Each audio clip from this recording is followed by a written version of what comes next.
하나님의 구속사에서 사람은 가장 중요한 요소입니다. 하나님은 그의 나라를 만들어 가실 때 바로 이 사람을 통해서 만들어 가시기 때문에 그렇습니다. 그래서 하나님은 사람을 준비시키시고 또 사람을 자신의 대행자로 세우시고 그리고 그 사람을 통해서 세상을 구원하시고 마귀를 멸하시는 그 구원의 역사를 펼쳐 나가십니다. 출애굽기 1장에서 11장까지는 바로 구원의 준비, 하나님께서 행하시는 구원의 준비에 대한 말씀입니다. 그 중에서 지난주에는 첫 번째 준비인 환경 배열에 대해서 말씀을 드렸습니다. 하나님께서 환경을 새롭게 배열하시면서 이제 구원의 역사를 시작하신다는 겁니다. 그래서 성도들은 우리 주위에 일어나는 일들을 예사롭게 보지 말고 아주 신중하게 받아들이고 해석해야 되는 것이죠. 두 번째 준비는 하나님의 대행자인 사람에 대한 준비입니다. 그 사람이 바로 오늘 본문에 나타난 모세라는 사람입니다. 이스라엘 백성들은 지금 대단히 절박한 상황에 놓여 있습니다. 하루하루가 힘들고 견디기가 어렵습니다. 절망 가운데 그들은 울부짖고 있습니다. 하나님 도와주십시오. 도무지 살 수가 없습니다. 그런 상황입니다. 하나님의 마음도 급하고 아프십니다. 빨리 도와줘야 되겠습니다. 그런데 문제가 있습니다. 아직 기다리셔야 된다는 거예요. 언제까지?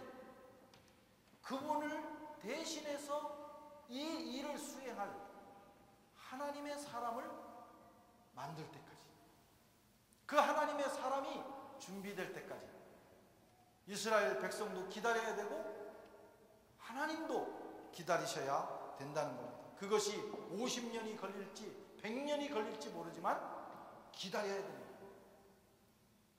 왜? 하나님의 역사는 사람을 통해서 이루어지기 때문에. 그래서 우리도 하나님의 대행자로 일할 사람을 준비시키는 일, 다시 말하면 하나님의 사람을 만들어내고 키우는 일에 최선을 다해야 됩니다. 또 그 하나님의 사람들을, 그런 리더들을 존중하고 그들에게 협력하는 일에 최선을 다해야 하는 겁니다. 그렇게 될 때 하나님의 역사가 이루어지기 시작하는 겁니다. 하나님께서 모세를 준비시키는 과정이 오늘 본문뿐만 아니라 2장 전체 3장까지 나타나게 됩니다. 먼저 하나님의 준비는 가정에서 시작됩니다. 1절에 보니까 레위 가족 중 한 사람이 레위 가족의 한 여자에게 장가들더니, 모세의 출생을 이렇게 시작하고 있습니다. 레위인 중에 한 사람인 아므람이라는 청년이 혼기가 차서 레위 여자 중에 하나인 요게벳이라는 여인을 만나서 결혼을 하고 거기에서 미리암과 아론과 모세가 태어나게 됩니다. 그리고 이 세 사람, 미리암, 아론, 모세는 이스라엘 백성들을 구원하시는 하나님의 구원 역사에서 가장 중요한 역할들을 감당합니다. 여러분, 결혼이 참 중요합니다. 어떤 결혼을 하느냐 하는 것이 대단히 중요합니다. 오늘 모세의 아버지는 많은 사람들 가운데 특별히 레위인 여자를 택했습니다. 솔직히 따지고 보면 노예 생활도 힘들고 그 옛날에 다 우리가 생각하는 것보다 더 열악한 환경에서 그들은 살았어요. 그러니까 아무나 만나서 인생이 다 그런 거지 뭐, 아무나 만나서 결혼하면 되지 하면서 쉽게 결혼을 했을 수도 있습니다. 많은 사람들이 그렇게 했을 겁니다. 그러나 아므람은 생각했어요. 나는 레위인인데 특별히 다른 족속이 아닌 레위 족속 중에 한 사람, 선택의 복은 좁지만 그러나 한 여인을 만나야 되겠다. 그래서 요게벳을 만난 겁니다. 그는 선택을 신중하게 했습니다. 성도는 반드시 믿는 사람과 결혼해야 됩니다. 물론 이미 결혼하신 분들은 어쩔 수 없어요. 이미 안 믿는 분과 결혼했거나 또 안 믿는 상태에서 나도 결혼할 수 있습니다. 그런 분들을 대상으로 말씀드리는 거 아니에요. 그러나 안 믿는 분과 이미 결혼하신 분들은 그분을 믿음으로 이끌 책임이 있습니다. 하지만 그 책임을 감당하는 일은 대단히 어려운 일입니다. 이미 다 경험하고 계실 거예요. 어떤 분들은 나는 저 사람과 결혼해서 저 사람을 구원하겠다 이렇게 생각하고 결혼을 합니다. 여러분 기억하셔야 됩니다. 특별히 미혼이신 분들은 기억하셔야 돼요. 결혼이 전도의 수단이 될 수 없습니다. 결혼을 전도의 수단으로 삼는 사람은요, 스스로 어마어마한 무거운 짐을 짊어지는 거예요. 배우자가 결혼하기 전에는 다 해줄 것처럼 그러지만 결혼하는 순간 마음이 싹 바뀝니다. 이거 물릴 수도 없고 굉장히 힘든 거예요. 배우자를 구원하기 위해서 쏟는 에너지를 일반인들에게 쏘면 수백 명을 구원할 수 있습니다. 안 믿으시는 것 같은데 이따 예배 끝나고 다 물어보세요. 경험하신 분들에게. 그만큼 배우자를 구원하기가 어렵다는 거예요. 그래서 종교개혁자 루터는 불신자와 결혼해서 사는 것은 마치 시체를 어깨에 메고 사는 것과 같다. 이렇게 극단적인 표현까지 했어요.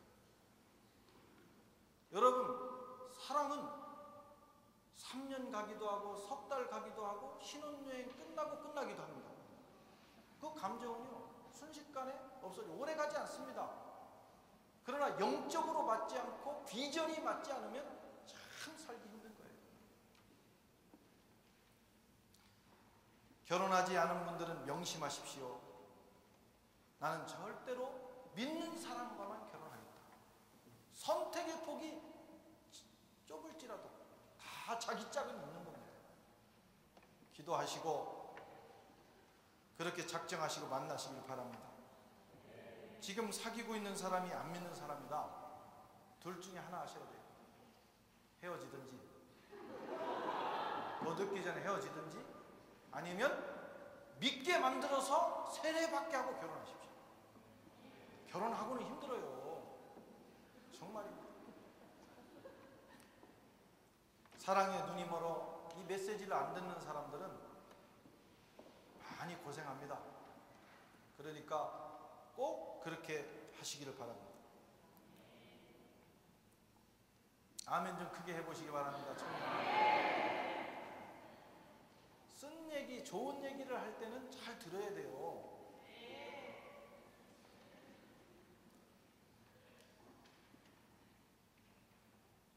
이렇게 믿음의 가정을 이루는 건 참 중요합니다. 두 사람을 위해서도 좋고 자녀를 위해서도 좋은 거예요. 아버지와 어머니가 하나님을 의지하고 하나님을 섬기는 거룩한 가정에서 여러분 거룩한 자녀가 나오고 하나님이 쓰시기에 합당한 위대한 인물이 나오는 것입니다. 모세가 그런 가정에서 태어났어요. 많은 이스라엘 백성들이 있었고 많은 레위인들이 있었지만 하나님은 그런 가정에서 인물을 뽑아내시는 겁니다. 모세는 그런 가정에서 자랐습니다. 모세의 어머니와 아버지는 왕명을 어기고 그 아들을 목숨 걸고 키우는 거예요. 이제 아이가 커서 더 이상 집에 숨길 수 없게 되자 갈대 상자에 넣어서 물에 빠지지 않도록 역청을 발라서 나일강에 띄웁니다. 그리고 기도하는 겁니다. 부모는 분명히 기도했을 거예요. 자기 아들 내보내고 집에서 맛있는 거 먹고 있겠습니까? 금식하며 기도했을 거예요. 그리고 자기 누이를 보냈습니다. 얘야 가서 어떻게 되나 봐라. 그랬더니 마침 공주와 시녀들이 나타나서 목욕을 하다가 그만 이 아이를 발견합니다. 너무 예쁜 거예요. 그래서 이 아이를 키워야 되겠다 마음을 먹는 순간 미리암이 가서 재치 있게 공주님, 이 아이를 제가 유모를 구해서 한번 키우면 어떨까요? 그랬더니 허락을 합니다. 그래서 결국은 이 아이가 유모, 진짜 생모인 요게벳의 품에서 자라게 됩니다. 하나님이 다 그렇게 인도하신 것입니다. 이 시기는 중요한 시기예요. 특별히 모세에게 있어서 이제 몇 개월 안 돼서 그 어린 시절, 그 시절을 엄마 품에서 지내는 것은 대단히 중요한 것입니다. 이때에 품성과 건강과 신앙관, 민족, 역사의식이 다 형성이 되기 때문에 그렇습니다. 공산주의자들은 이걸 참 잘합니다. 그래서 아이들을 어린 시절에 타가소에 맡겨서 키우도록 하는 거예요.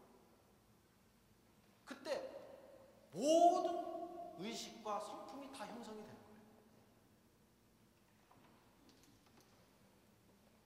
역사관, 가치관, 모든 것이 공산주의화 됩니다. 그렇게 자란 아이들에게는 부모도 형제도 없습니다. 그렇게 자란 아이들에게는 위대한 어버이 수령밖에 없는 거예요. 위대한 장군님밖에 없는 거예요. 그래서 부모도 고발하고 형제도 고발하는 것입니다. 그 시절이 중요합니다. 감시합니다. 저와 여러분의 자녀들이 거룩한 믿음의 가정에서 그리고 경건한 부모 밑에서 영향을 받으면서 성품과 인격과 민족, 역사, 세계관이 형성되는 그런 은혜가 있기를 바랍니다.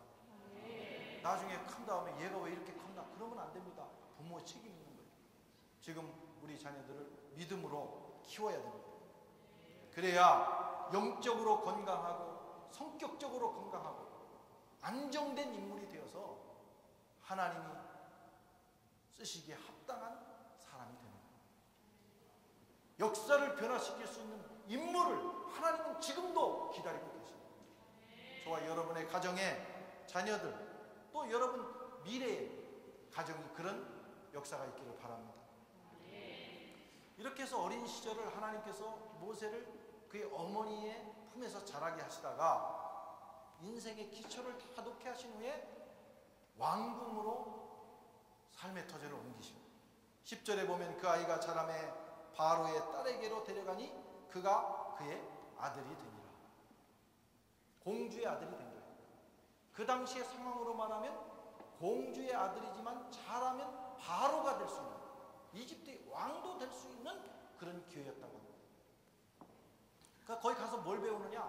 왕실 교육을 배우는 거예요. 다시 말하면 왕도를 배우는 거예요. 왕이 됐을 때 이집트를 이끌 수 있는 그런 모든 것을 거기서 배우는 겁니다. 당대 최고의 리더십 교육, 언어, 역사, 국가 경영, 왕실의 법도, 각종 무예를 배우는 거예요. 그래서 나중에 모세가 이집트 군인을 한 방 딱 쳤는데 그대로 갔어요. 무예를 배운 겁니다. 최고의 모습을 배운 거예요. 모세는 능력 있고 탁월한 사람으로 준비되었습니다. 사도행전 7장 22절에 보면 모세가 애굽 사람의 학수를 다 배워 그의 말과 행사에 능하더라. 모든 걸 배웠어요. 청년기, 청소년기는 배움의 시절입니다. 모세처럼 공부해야 됩니다. 이때 배짱이처럼 먹고 노는 사람은 40대, 50대 되면 죽을 고생합니다. 쓸 데가 없어요. 공부하시기를 바랍니다. 실력과 성품은 달라요. 실력과 성품이 대단히 중요한 인생의 기초지만 실력도 갖춰야 됩니다. 아무리 성품이 좋아도 실력이 없으면 쓸 수가 없습니다. 이런 말 들으면 안 돼요. 이 사람 성품은 참 좋아. 실력 없다는 얘기예요. 이 사람 참 인품은 좋아. 나머지 아무것도 없다는 거예요. 쓸데가 없다는 거예요. 이런 얘기 들어야 됩니다. 이 사람은 성품도 좋고 실력도 있어. 할렐루야. 청소년기, 중고등부 시절에 또 청년기 시절에 준비해야 돼요. 50, 40 돼가지고 그때 배우겠다고 다니는 거면 웃기는 겁니다. 늦었어요. 이미 그때는 역할을 해야 됩니다. 쓰임받고 있어야 돼요. 자기 분야의 최고의 전문가가 되도록 실력을 갖춰야 합니다. 이 시기에 공부하지 않고 지나가 무능하게 사는 것은 죄입니다. 뭐가 죄인 줄 아세요? 나쁜 도덕적인 잘못을 저지르는 것도 죄지만 인생을 게으르게 살아서 쓰임받아야 될 때 능력이 없는 거? 그거 죄예요. 성경은 말하기를 이런 사람은요 악하고 게으른 사람이라고 합니다. 자기의 달란트를 자기에게 주신 그 시간들을 낭비한 사람들. 집중해서 쏟아부으면 누구나 실력자가 될 수 있습니다. 어떤 분야든지요 칼질을 하는 사람은 칼질만 막 하다 보면요 최고가 되는 거예요. 최고가 되면 최고로 쓰임받습니다. 1만 시간의 법칙이라는 게 있어요.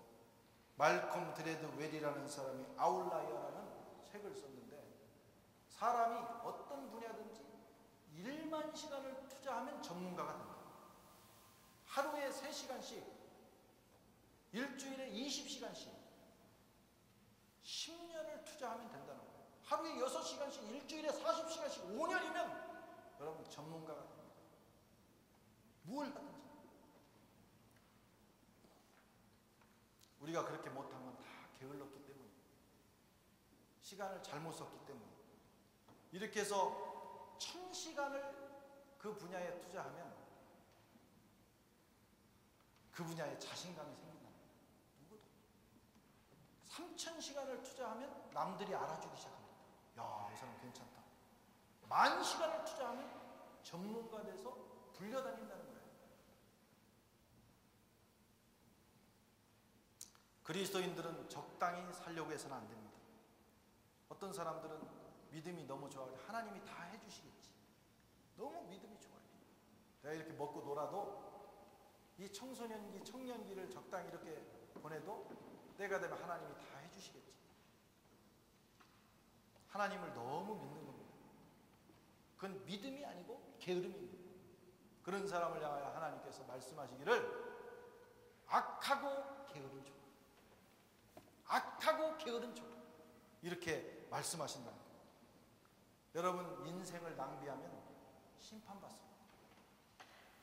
우리의 시간을 낭비하는 거 여러분 심판의 대상입니다.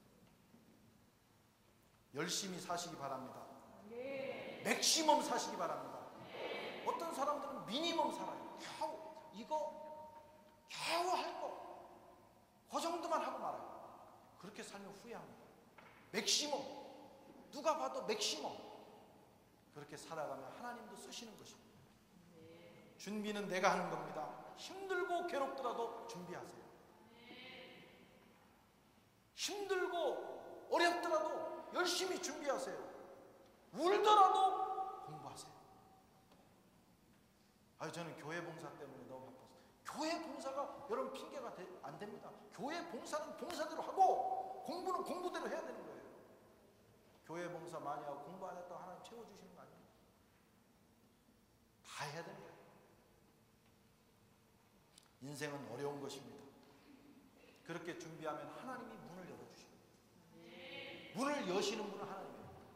근데 혼자 준비만 다 했다고 되는 건 아니에요. 하나님이 열어주셔야 됩니다. 잘 준비한 자에게 하나님이 열어주십니다. 자, 잠언 22장 29절에 이런 말씀이 있어요. 내가 자기 사업에 근실한 사람을 보았느냐? 그러한 사람은 왕 앞에 설 것이요 천한 자 앞에 서지 않을 것이다. 이걸 공동 번역은 조금 더 잘 번역했는데, 내가 자기 일에 능숙한 사람을 보았느냐? 이런 사람은 왕 앞에 설 것이요 천한 자 앞에 서지 않을 것이다. 여기 보세요. 어떤 분야든지 자기 분야의 최고가 되면, 자기 분야의 전문가가 되면요, 하나님이 그 인생을 존귀하게 쓰신다는 거예요. 최고는 최고 앞에 서게 돼 있습니다. 왕 앞에 세운다는 거예요. 천한 자 앞에 세우지 않는다는 거예요. 여러분의 인생이 그렇게 되기를 바랍니다. 선한교회 출신들이 10년, 20년 후에 각 분야에서 탁월하게 쓰임받아야 됩니다. 모세가 바로 그런 사람이 되었습니다. 잘 준비가 됐어요. 그래서 왕이 돼도 손색이 없는 탁월한 사람이 되었습니다. 이게 두 번째 교육이에요. 이 시기를 잘 보내야 됩니다. 그런데 이렇게 준비하는데 약 40년이 걸립니다. 이 두 가지를 갖추는 짧은 시간은 아닙니다. 40년 동안 모세는 성품과 민족의식과 신앙과 리더십에 있어서 완벽하게 갖췄어요. 그리고 이제는 쓰임받을 때가 됐습니다. 그런데 하나님은 여기서 끝내지 않고 마지막 교육을 시작을 합니다. 마지막 준비를 시킵니다. 그 준비는 광야에서 시작이 됐어요. 40년 동안 모세는 탁월한 실력을 쌓았어요. 그래서 이만하면 괜찮은 사람이 됐어요. 누가 봐도, 누구와도 비교할 수 없는 사람이 됐습니다. 영어로 말하면 맞는지 모르겠는데 anything like it. 뭔가 괜찮은 사람이 됐다 이거예요. 나는 괜찮은 사람이다 말할 수 있는 정도가 됐습니다. 그 정도는 여러분 돼야 돼요. 그 분야에서 그래도 나만한 사람 없어 하는 정도는 돼야 된다. 바이올린을 하든지 뭘 하든지 아니면은 요리사가 되든지. 요리사도요, 탁월하면 엘리제 궁으로 가는 겁니다. 해보세요 한번. 칼질을 1분에 한 200회를 할 수 있다. 그럼 굴려가는 거예요. 그런 실력을 갖추시기를 바랍니다. 모세가 그렇게 됐어요. 그런데 문제는 10%가 부족한 겁니다. 애매한 거예요. 뭔가 됐는데 하나님이 쓰시기에는 아직 부족하다. 이 상태로는 될 듯하지만 결국은 안 됩니다. 모든 사람이 여기서 실패합니다. 이제 자기를 보고 괜찮다고 생각해요. 그때 실패하는 거죠. 모세는 결국 사고를 치고 말았습니다. 그 마음을 가지고 나가서 자기 백성을 이제는 돌보기 시작하는데 어떤 군인이 자기 민족을 괴롭히는 거예요. 그래서 그만 하지 못하게 하다가 쳐서 죽여버립니다. 어떻게 쳤는데 죽었어요. 그래서 묻었어요. 그런데 결국은 그 일 때문에 이집트를 쫓겨나게 되고 광야로 들어가게 되는 겁니다. 실력은 있지만 거칠기 짝이 없는 사람. 선무당이 사람 잡는다고 사람 살리는 일을 아직은 할 수 없는 사람입니다. 이런 사람이 하나님의 일을 하면 일을 할수록 상처를 주고받는 겁니다. 아직은 아닙니다. 실력을 갖췄지만 아직은 하나님 쓰시기에 합당하지 않아요. 그래서 하나님이 미디안 광야로 보냅니다. 15절에 바로가 그 일을 듣고 모세를 죽이고자 하여 찾는지라 모세가 바로의 낯을 피하여 미디안 땅에 머물며 하루는 우물 곁에 앉았더라. 하루는 우물 곁에 앉았더라. 얼마나 심란한 일입니까? 지금 왕이 될 수 있었던 사람이 광야로 나가서 하루 종일 며칠을 간 다음에 우물 곁에 처량하게 앉아있는 겁니다. 그렇게 시작된 광야 생활이 40년 걸렸습니다. 미디안 광야에서 40년 동안 모세는 결혼했어요. 아들 둘 낳았어요. 그리고 한 일이 없습니다. 처가살이 하면서 처가살이라는 건 쌀 한 말만 있으면 절대로 안 한다는 게 처가살인데 40년 하는 거예요. 5명의 처제 눈치 봐야 돼요. 장인 장모 눈치 봐야 돼요. 하루 종일 대화하면 할 사람이 없습니다. 나갔다 오겠습니다. 장인 장모님 하루 종일 평안하셨습니까? 그거 외에는 할 얘기가 없는 거예요. 나중에는 이집트 말도 다 잊어버립니다. 겨우 말할 대상은 양들입니다. 이집트 말로 했더니 양들이 어메메 그러고 마는 거예요. 이야, 하루 이틀이지 40년을 그렇게 보내는 거예요. 잊어버릴 만도 합니다. 나중에 그래서 하나님이 부르셨을 때 저 말 못합니다 그런 거예요. 저 말 못합니다. 보낼 만한 자를 보내소서. 그게 겸손해서 하는 얘기가 아니라 이집트 말 40년 동안 다 잊어버린 거예요. 여러분 이해가 되지 않습니까? 프랑스에 와서 1년도 안 돼 어학하고 나면요, 사람들이 어떤 애들은 말이 꼬여. 안녕하세요. 말이 꼬여. 한국말이 꼬여. 40년이면 다 잊어버릴 만한 겁니다. 군사를 통제할 능력도 상실했습니다. 그전에는 대군을 이끌 수 있는 리더십이 있었는데 이 사람이 겨우 이끈다는 것은 양새끼들이에요. 양새끼 몇 마리 막 호령을 하면서 얘기를 했더니 양들이 한 놈도 못 알아듣는 거예요. 매 하고 돌아가요. 여러분 40년 동안 리더십 다 잊어버렸어요. 무기력한 것만 남았어요. 그래서 그는 생각하기를 나는 아무것도 아니고 나는 nothing이구나. 내가 할 수 있는 것은 아무것도 없구나. 드디어 40년 만에 깨달은 거예요. 여러분 광야는 그런 곳입니다. 하나님이 우리를 광야로 몰아넣으시는 이유는 일을 해도 안 되고 내가 원하는 대로 안 되고 그래서 인생의 광야길을 걷게 하신 것은 이것을 배우라는 거예요. 나는 아무것도 아니야. 내가 그동안 갈고 닦은 그 실력, 커리어 아무것도 아니구나. 근데 그거 배우는데 모세는 40년 걸렸어요. 나를 비우고 나를 내려놓는 것, 그것이 바로 광야입니다. 여러분은 혹시 광야길을 걷고 있지 않습니까? 거기에 학습 목표는 딱 한 가지입니다. 너를 내려놔라. 네가 아무것도 아닌 존재임을 고백하라. 내가 아니면, 내가 너를 돕지 않으면 너는 먼지와 같은 존재임을 깨달아. 그거 못 깨닫고 여전히 잘난 체하고 사는 사람은 하나님이 쓰시지 않는 거예요. 아무리 실력을 갖췄어도. 여러분 이게 영성입니다. 광야는 영성을 배우는 곳입니다. 40년이 다 됐을 때 하나님께서 호렙산에서 모세를 부르십니다. 양을 치다가 어느 날 아무 생각 없이 지나가는데 떨기나무에 불이 붙었어요. 가만히 보니까 불이 붙었는데 불이 안 타는 거예요. 그래서 가봤더니 거기에 하나님의 사자가 계셨습니다. 그가 말하기를 이리로 가까이 하지 말라. 내가 선 곳은 거룩한 곳이니 내 발에서 신을 벗어라. 모세가 신을 벗습니다. 그리고 무릎을 꿇습니다. 여러분 신을 벗는다는 것은 아주 중요한 의미가 있어요. 신은 자기가 의지하는, 자기 인생을 의지하고 걸어다니는 도구예요. 그래서 신을 벗는다고 하는 것은 내가 스스로 의지하던 것들을 다 포기한다는 겁니다. 내가 만든 것, 내가 의지하고 살던 것을 다 내려놓고 거룩하신 하나님만 의지하기로 결단한 것입니다. 모세가 신을 벗자 하나님은 그를 사용하기 시작했어요.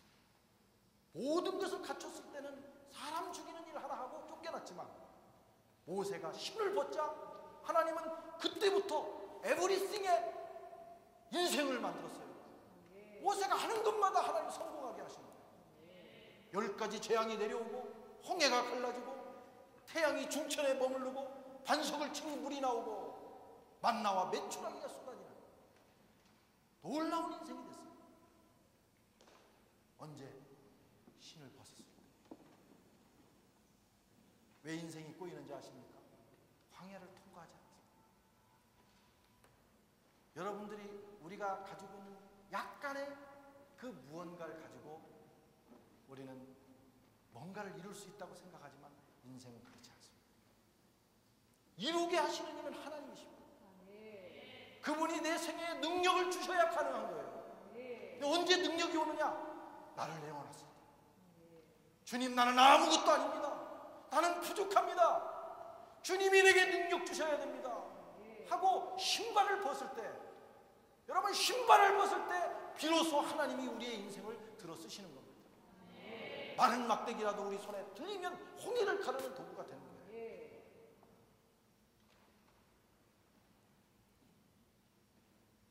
모세는 리더로서의 실력을 갖추는 공부보다 자기를 내려놓는 공부하는데 더 오랜 시간 걸렸어요. 이게 참 어렵습니다. 잘난 체하는 거 내려놓고, 내가 꽤 괜찮은 사람이라는 거 내려놓고, 내가 가진 재물과 내가 가진 여러 가지 포지션을 다 내려놓고 겸손하게 되는 게 대단히 어려워요. 그러나 그게 되면 하나님 쓰십니다. 여러분들을, 우리를 어떻게 쓰실지 모르는 거예요. 그런데 왜 안 되느냐? 하나님 앞에서 아직 신을 안 벗었어요. 어떤 사람 한 신만 벗었어요. 양신을 다 벗어야 됩니다.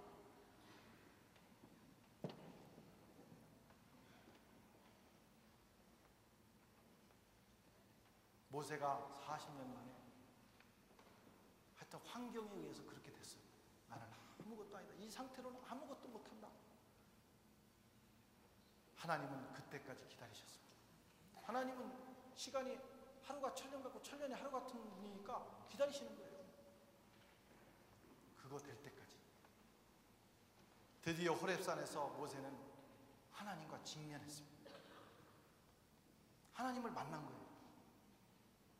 그때 모세의 마음에 만감이 교차합니다. 성경에 있는 얘기는 아니에요. 제가 상상해 본 겁니다. 모세의 마음, 거기서 하나님을 만났을 때 모세의 마음이 어땠을까? 우선 안도감이 들었어요. 하나님이 나를 버리신 것이 아니다. 40년 동안 나는 버림받았다고 생각하는데, 인생이 이렇게 끝났다고 생각하는데 하나님이 그러시진 않았구나. 그러면서도 한쪽 구석에서요 불뚝불뚝 올라오는 게 있어요. 원망입니다. 하나님, 그렇게 살아 계셨다면 좀 일찍 좀 오시지요. 40년이 뭡니까? 인생은 40, 50, 60 이 중년의 나이가 황금인데, 황금기 다 지나고 80대 가지고 할아버지 됐는데 이제 오셔서 어쩌자는 거예요. 말은 안 했지만 모세의 마음속에 올라오는 거예요. 다 듣고 힘 빠진 다음에 찾아오셔서 뭘 하시겠다는 겁니까? 옛날에 주먹 한 방이면 군인도 쓰러져 죽었는데 그 힘을 쓰셨어야지. 이제는 지팡이 들기도 힘들어요. 할아버지가 돼가지고. 하나님, 너무너무 이 시간을 기다렸습니다. 너무 길었습니다. 모세의 마음속에 그런 마음이 있는 거예요. 그런데 하나님께서 모세에게 이렇게 말씀합니다. 네가 날 기다렸냐? 나도 너를 기다렸다.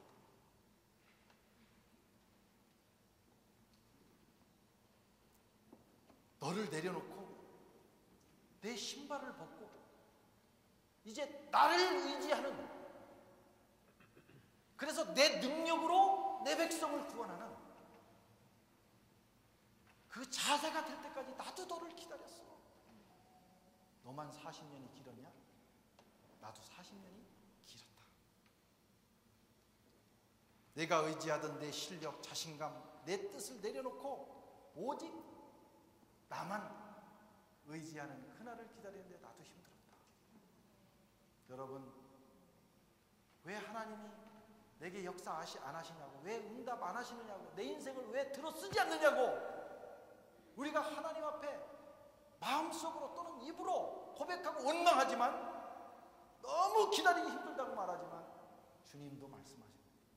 나도 널 기다리고 있다. 얘 빨리 내려놔라. 신발을 벗어라. 그래야 쓸 거 아니에요. 성도 여러분, 좋은 성품, 좋은 인격, 좋은 가치관, 신앙관을 준비하시기 바랍니다. 나도 준비하고 우리 자녀들도 가정에서 준비시키시고, 또 청소년기, 청년기에는 탁월한 실력을 갖추십시오. 여러분, 세종은 책 한 권을 붙들고 1100번을 읽었다는 거예요. 집중해서 그 젊은 시기에 최선을 다하십시오. 실력을 갖춰야 하나님 쓰십니다. 공부 안 할 유학생들 여기서 그냥 비리비리하고 여기저기 왔다 갔다 하고 그렇게 시간 보내실 분 빨리 들어가서 한국의 공장이라도 취업해서 미래를 만드셔야 됩니다.